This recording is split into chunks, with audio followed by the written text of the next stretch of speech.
a shocker for those following the Israeli-Gaza conflict. Israel has withdrawn almost all of its troops, leaving just a battalion in the middle of Gaza. We're going to tell you why and whether they're coming back.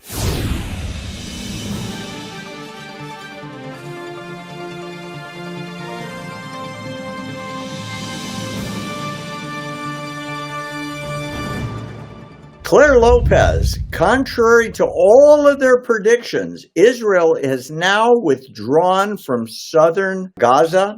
They've almost abandoned the entire strip. They've left one battalion of regular combat troops to sort of keep some corridors open, but for all intents and purposes, they are out of the Gaza Strip. And the story is the troops need R&R and be with their families, maybe over Passover, time to rest up, to eat, to have a normal shower, a normal life, a bathroom, and so on. And the story is they are going back to get the hostages, and they will go back into Rafah. There's almost no mention on the international stage, as you and I were just talking before air, about hostages. What the heck is Israel doing? Is it just R&R, or are they caving into pressure from, well, the whole Western world, it seems? Well, it's undeniable that there's been a tremendous amount of pressure, both, as you say, Barry, internationally and especially from the Biden administration, demanding a ceasefire, a halt to the fighting, additional humanitarian aid to get into Gaza. And that announcement earlier, a few days ago, that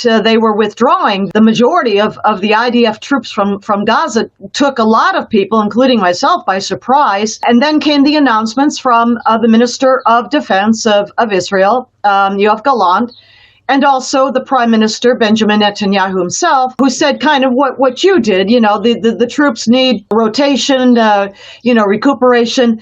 And they did leave one solid brigade, or I guess a battalion, I should say maybe, in the middle of Gaza, across the center of it. They call it the Netzarim corridor, to block movement by any remaining Hamas fighters, Palestinian Islamic Jihad to, north and south.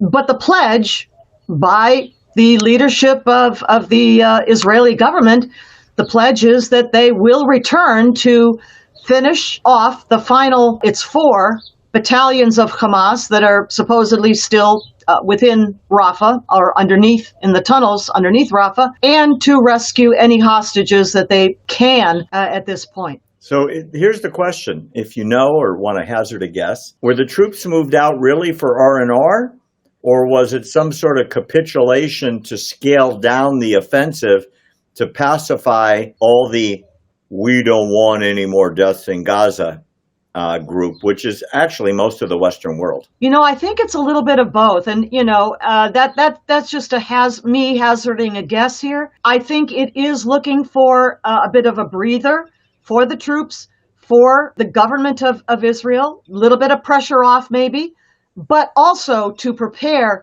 and I do believe the statements, to prepare for the final IDF offensive into Rafah. They have pledged repeatedly that they will go in there. They will finish off the remainder of the Hamas fighters that are still there and try to rescue any hostages that they can.